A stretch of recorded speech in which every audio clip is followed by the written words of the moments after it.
Shalom, selamat pagi jemaat yang terkasih. Puji Tuhan kita menikmati anugerah baru, berkat baru dan kemurahan baru. Dengan sponsor yang sama yaitu SKTI. Pagi hari ini kita akan belajar firman Tuhan. Jangan lupa mendoakan SKTI, mendukung SKTI, mengingat SKTI di dalam doa kita. Kembali kita akan merenungkan firman Tuhan dan kita akan lebih fokus di pagi hari ini di pasal yang kedua ayat 1 bagian B. Apa yang terjadi ketika Roh Kudus hadir? Firman Tuhan berkata, tiba-tiba turunlah dari langit suatu bunyi seperti tiupan angin keras yang memenuhi seluruh rumah di mana mereka duduk. Fenomena ilahi yang terjadi di dalam pasal yang kedua adalah sesuatu yang luar biasa yang tidak pernah terjadi sebelumnya atau sesuatu yang di luar kewajaran. Oleh karena itu Kisah Para Rasul mencatat dengan spesifik apa saja yang terjadi di sana. Di dalam ayat pertama bagian B dikatakan, pada waktu mereka berdoa, tiba-tiba turunlah dari langit suatu bunyi seperti tiupan angin keras yang memenuhi seluruh rumah di mana mereka duduk. Kehadiran Roh Kudus, dicurahkannya Roh Kudus dilambangkan seperti tiupan angin keras, seperti hembusan angin keras yang memenuhi seluruh rumah itu dari segala penjuru. Mereka seperti ditimbus atau ditiup angin yang sangat keras dengan suara yang keras. Lalu kemudian dengan mungkin gerakan yang keras. Apa maknanya ketika Roh Kudus dilambangkan, digambarkan dengan tiupan angin keras? Menarik Bapak, Ibu, dan Saudara yang terkasih dalam Tuhan Yesus.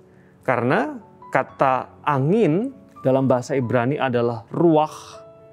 Dan kata ruach selain memiliki makna angin, tetapi ruah juga berkaitan atau bermakna roh.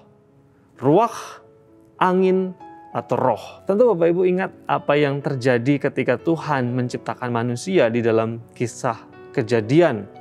Di permulaan segala sesuatu. Allah membentuk manusia dari tanah liat. Sudah ada wujudnya, sudah ada bentuknya, tetapi belum terjadi apa-apa. Sampai akhirnya Allah menghembuskan atau meniupkan atau mengalirkan ruah, nafas, angin atau roh kepada manusia. Sehingga onggokan tanah berbentuk badan itu mulai bergerak, mulai ada kehidupan, mulai ada dinamika, mulai ada sesuatu yang baru di sana. Jadi roh, ruah atau angin itu menghidupkan onggokan tanah yang berbentuk manusia itu. Sehingga ketika kita memaknai Kisah Para Rasul pasal yang kedua, kenapa Roh Kudus digambarkan sebagai angin yang bertiup. Idenya adalah bahwa Roh Kudus ketika hadir, dia akan menghidupkan, dia akan menggairahkan, dia akan membuat kita bersemangat, berdinamika, punya sesuatu yang baru di dalam kehidupan kita.